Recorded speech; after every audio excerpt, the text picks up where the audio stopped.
Book 15. How They Came to Ithaca. South into Lacedaemon, into the land where greens are wide for dancing, Athena went, to put in mind of home her great-hearted hero's honoured son, rousing him to return.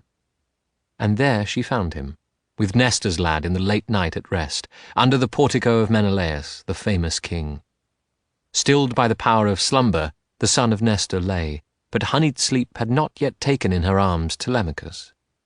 All through the starlit night, with open eyes, he pondered what he had heard about his father, until at his bedside grey-eyed Athena towered and said, "The brave thing now, Telemachus, would be to end this journey far from home. All that you own you left behind with men so lost to honour in your house, they may devour it all, shared out among them. How will your journey save you then? Go quickly to the lord of the great war-cry, Menelaus. Press him to send you back. You may yet find the queen your mother in her rooms alone. It seems her father and her kinsmen say Eurymachus is the man for her to marry. He has outdone the suitors, all the rest, in gifts to her, and made his pledges double. Check him, or he will have your lands and chattels in spite of you. You know a woman's pride at bringing riches to the man she marries. As to her girlhood husband, her first children he is forgotten, being dead, and they no longer worry her. So act alone. Go back, entrust your riches to the servant worthiest in your eyes, until the gods make known what beauty you yourself shall marry. This too I have to tell you. Now take heed. The suitors' ringleaders are hot for murder, waiting in the channel between Ithaca and Sami's rocky side. They mean to kill you before you can set foot ashore. I doubt they'll bring it off.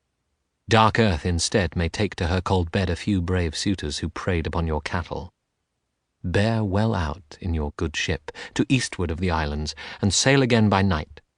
Someone immortal who cares for you will make a fair wind blow.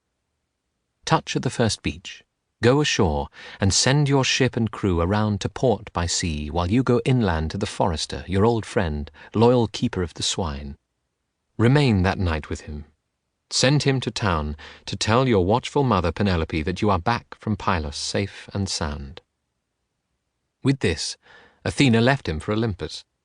He swung his foot across and gave a kick and said to the son of Nestor, "Open your eyes, Pisistratus. Get our team into harness, we have a long day's journey."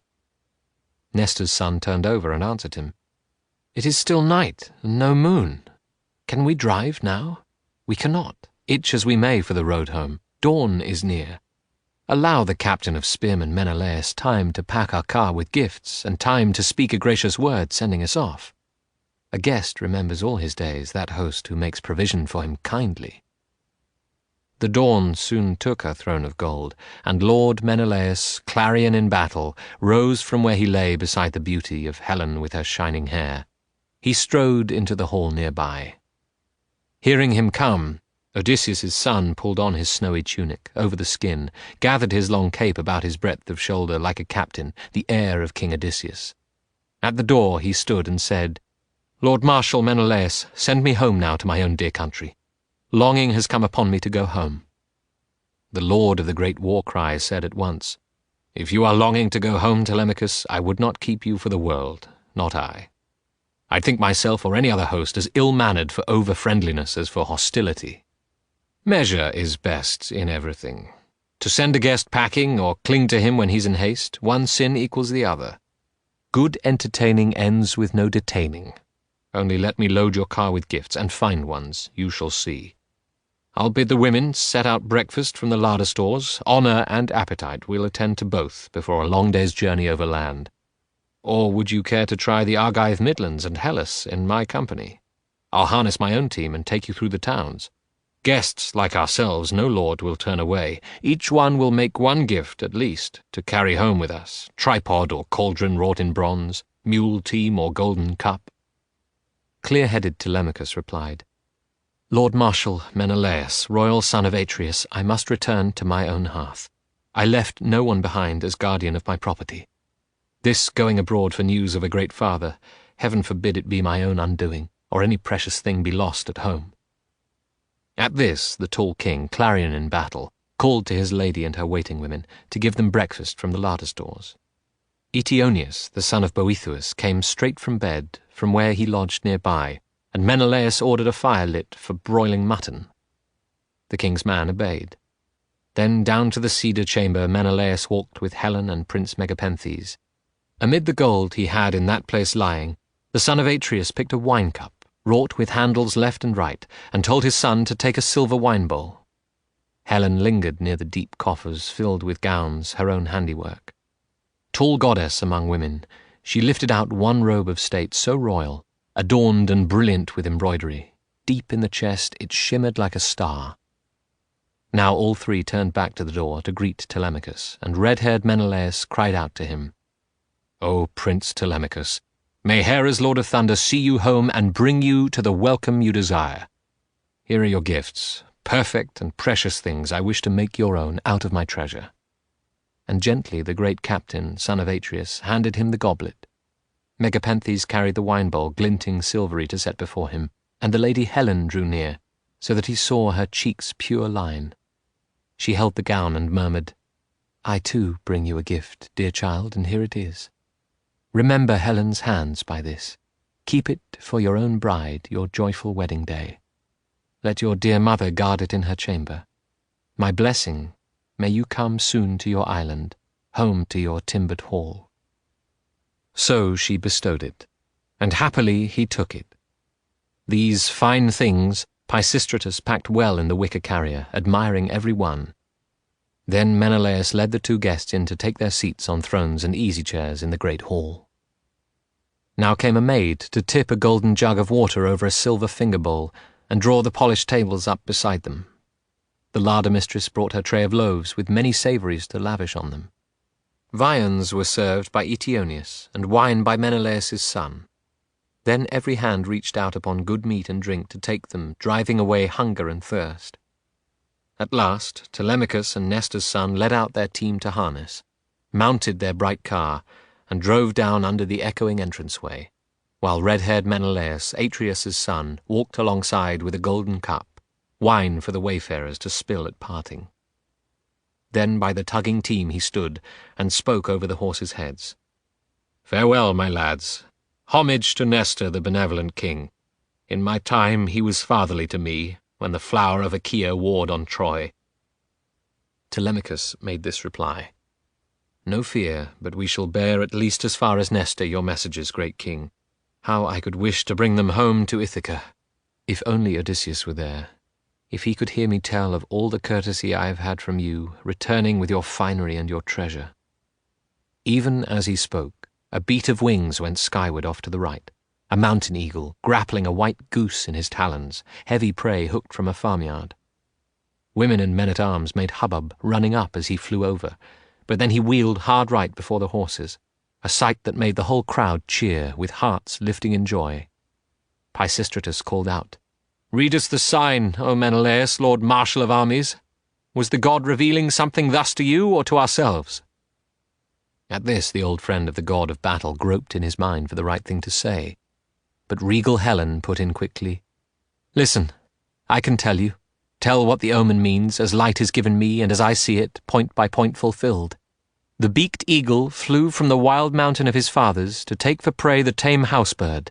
Just so, Odysseus, back from his hard trials and wandering, will soon come down in fury on his house. He may be there today, and a black hour he brings upon the suitors." Telemachus gazed and said, "May Zeus, the lord of Hera, make it so. In far-off Ithaca all my life I shall invoke you as a goddess, lady."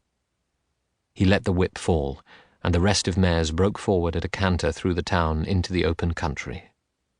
All that day they kept their harness shaking side by side, until at sundown, when the roads grew dim, they made a halt at Pheræ. There Diocles, son of Ortilochus, whom Alpheus fathered, welcomed the young men, and they slept the night. Up when the young dawn's fingertips of rose opened in the east, they hitched the team once more to the painted car, and steered out westward through the echoing gate, whipping their fresh horses into a run. Approaching Pylos' height at the day's end, Telemachus appealed to the son of Nestor. "Could you, I wonder, do a thing I'll tell you, supposing you agree? We take ourselves to be true friends, in age alike and bound by ties between our fathers, and now by partnership in this adventure. Prince, do not take me round about, but leave me at the ship, else the old king your father will detain me overnight, for love of guests, when I should be at sea." The son of Nestor nodded, thinking swiftly how best he could oblige his friend. Here was his choice: to pull the team hard over along the beach till he could rein them in beside the ship. Unloading Menelaus's royal keepsakes into the stern sheets, he sang out, "Now for action! Get aboard and call your men before I break the news at home in hall to father. Who knows better the old man's heart than I? If you delay, he will not let you go, but he'll descend on you in person and imperious. No turning back with empty hands for him, believe me, once his blood is up." He shook the reins to the lovely mares, with long manes in the wind, guiding them full tilt toward his father's hall. Telemachus called in the crew and told them, "Get everything shipshape aboard this craft. We pull out now and put sea miles behind us." The listening men obeyed him, climbing in to settle on their benches by the rowlocks. While he stood watchful by the stern, he poured out offerings there and prayers to Athena. Now a strange man came up to him, an Easterner fresh from spilling blood in distant Argos, a hunted man. Gifted in prophecy, he had as forebear that Menelaus, wizard who lived of old in Pylos, mother city of western flocks. Menelaus, a rich lord, had owned a house unmatched among the Pylians, until the day came when King Neleus, noblest in that age, drove him from his native land. And Neleus for a year's term sequestered Menelaus's fields and flocks, while he lay bound hand and foot in the keep of Phylacus. Beauty of Neleus's daughter put him there, and sombre folly the inbreaking fury thrust upon him.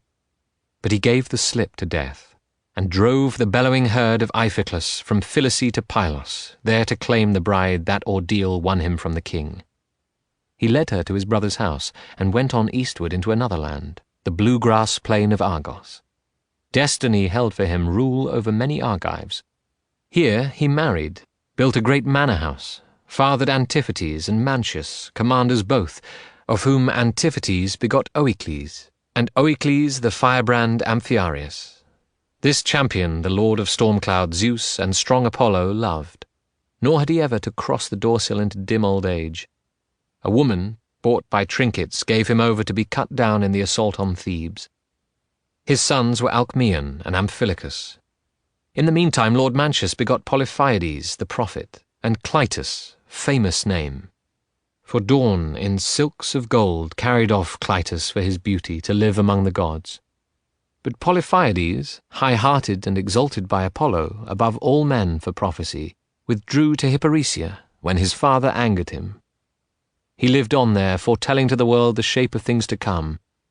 His son it was, Theoclymenus, who came upon Telemachus as he poured out the red wine in the sand near his trim ship with prayer to Athena, and he called out, approaching, "Friend, well met here at libation before going to sea.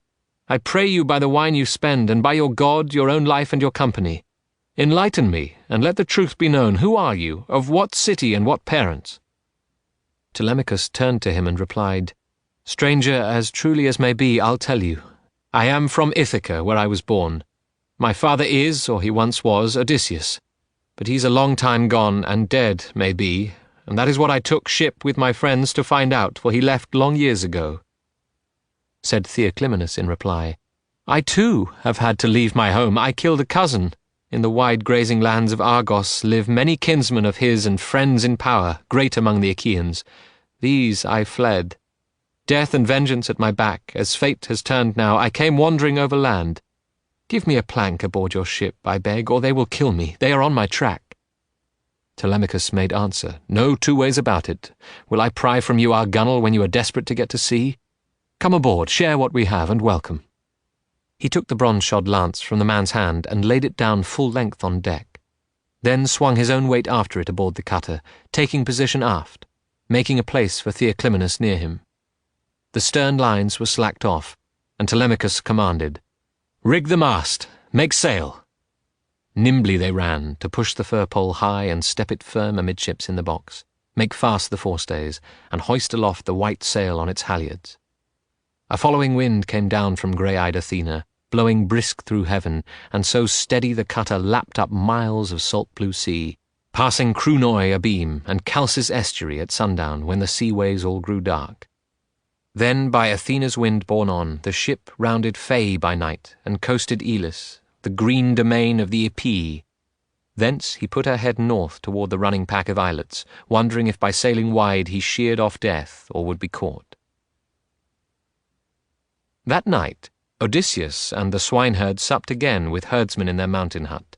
At ease, when appetite and thirst were turned away, Odysseus, while he talked, observed the swineherd, to see if he were hospitable still, if yet again the man would make him stay under his roof, or send him off to town.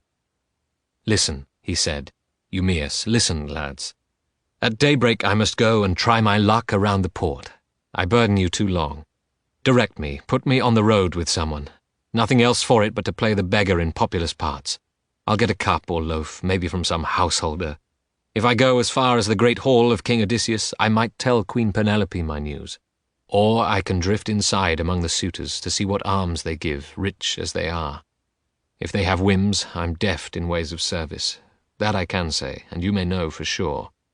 By grace of Hermes the Wayfinder, patron of mortal tasks, the god who honours toil, no man can do a chore better than I can. Set me to build a fire or chop wood, cook or carve, mix wine and serve, or anything inferior men attend to for the gentry." Now you were furious at this, Eumaeus, and answered, "O my swineherd, friend, how could this fantasy take hold of you? You dally with your life and nothing less, if you feel drawn to mingle in that company. Reckless, violent, and famous for it, out to the rim of heaven. Slaves they have, but not like you. No, theirs are boys, in fresh cloaks and tunics, with pomade ever on their sleek heads, and pretty faces. These are their minions, while their tables gleam and groan under big roasts, with loaves and wine. Stay with us here. No one is burdened by you, neither myself nor any of my hands. Wait here until Odysseus' son returns. You shall have clothing from him, cloak and tunic, and passage where your heart desires to go." The noble and enduring man replied, "May you be dear to Zeus for this, Eumaeus, even as you are to me. Respite from pain you give me, and from homelessness. In life there's nothing worse than knocking about the world. No bitterness we vagabonds are spared when the cursed belly rages. Well, you master it, and me, making me wait for the king's son. But now, come, tell me, what of Odysseus' mother and his father, whom he took leave of on the sill of age? Are they under the sun's rays, living still, or gone down long ago to lodge with death?" To this the rugged herdsman answered, "Aye, that I can tell you. It is briefly told. Laertes lives, but daily in his hall prays for the end of life and soul's delivery, heartbroken as he is for a son long gone, and for his lady. Sorrow, when she died, aged and enfeebled him like a green tree stricken, but pining for her son, her brilliant son, wore out her life. Would God no death so sad might come to benefactors dear as she. I loved always to ask and hear about her while she lived, although she lived in sorrow. For she had brought me up with her own daughter, Princess Catimene, her youngest child. We were alike in age, and nursed as equals, nearly, till in the flower of our years they married her to a Samian prince, taking his many gifts.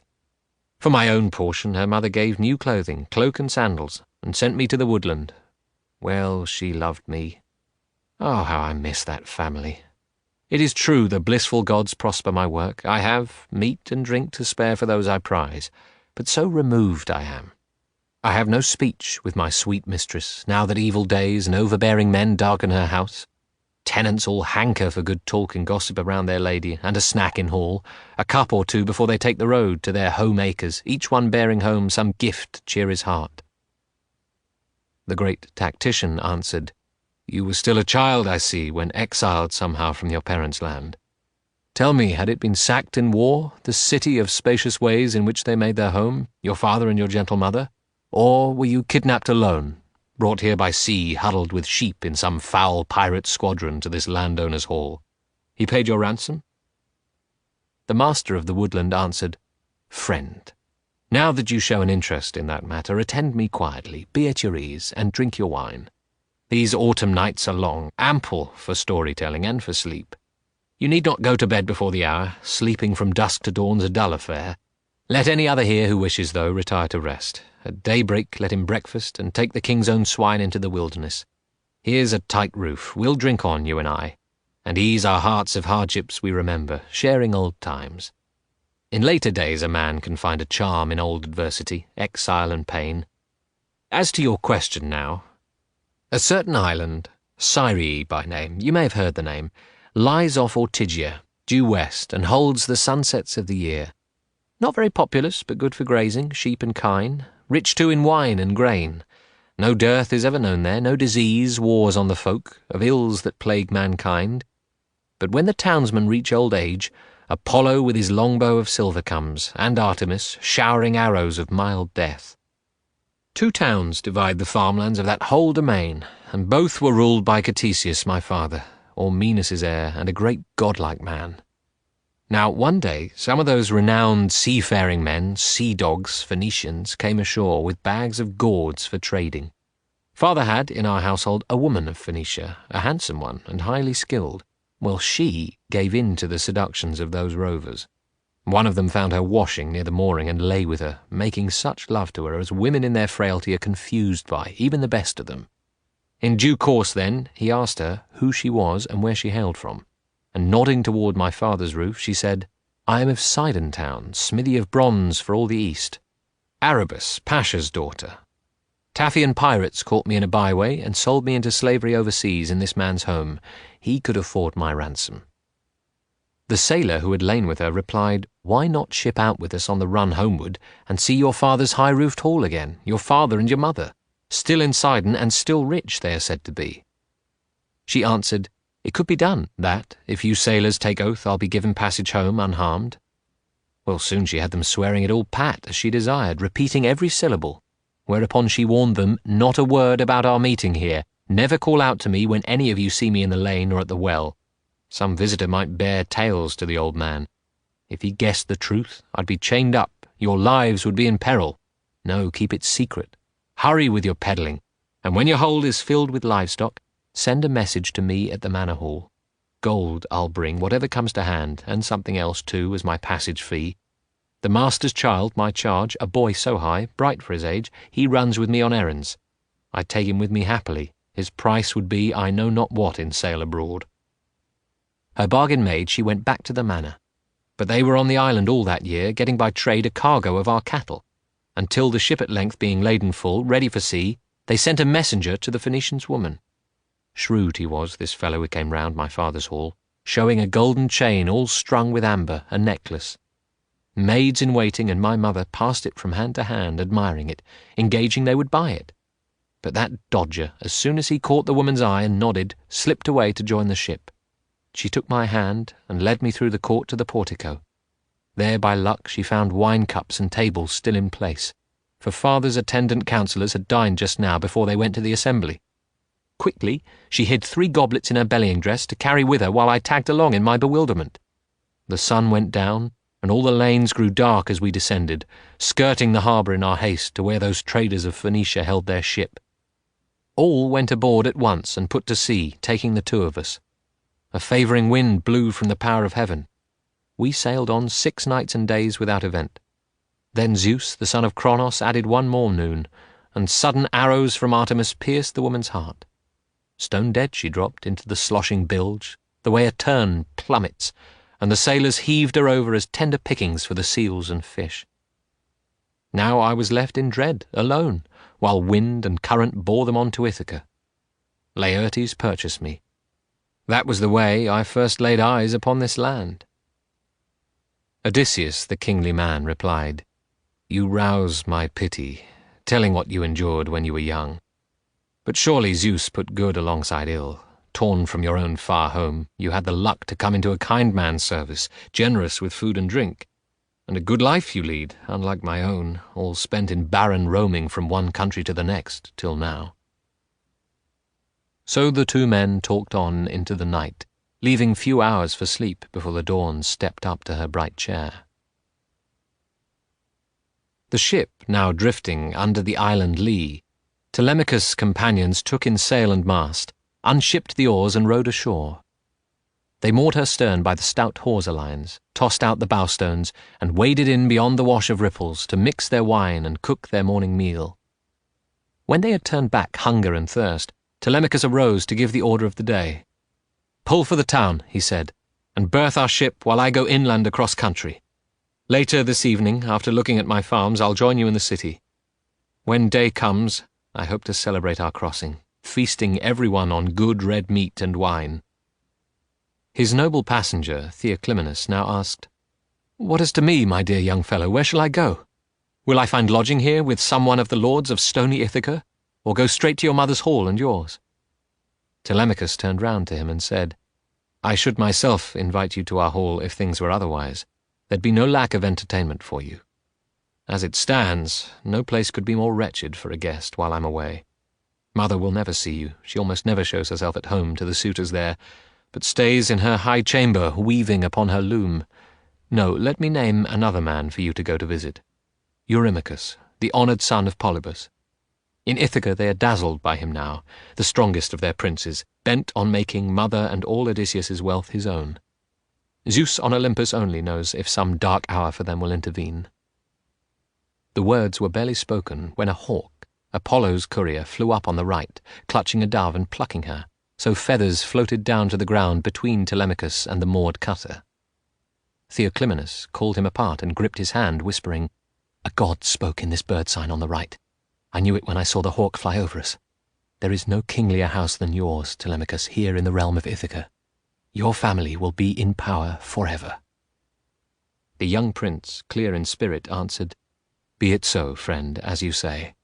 And may you know as well the friendship of my house and many gifts from me, so everyone may call you fortunate." He called a trusted crewman named Piraeus, and said to him, "Piraeus, son of Clytius, can I rely on you again as ever, most of all the friends who sailed with me to Pylos? Take this man home with you, take care of him, treat him with honour till I come." To this Piraeus the good spearman answered, "Aye, stay in the wild country while you will. I shall be looking after him, Telemachus. He will not lack good lodging."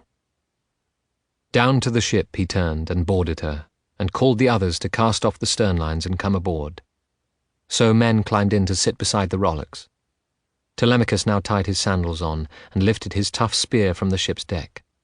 Hawsers were taken in, and they shoved off to reach the town by way of the open sea as he commanded them. Royal Odysseus's own dear son, Telemachus. On foot and swiftly he went up toward the stockade, where swine were penned in hundreds, and at night the guardian of the swine, the forester, slept under arms on duty for his masters.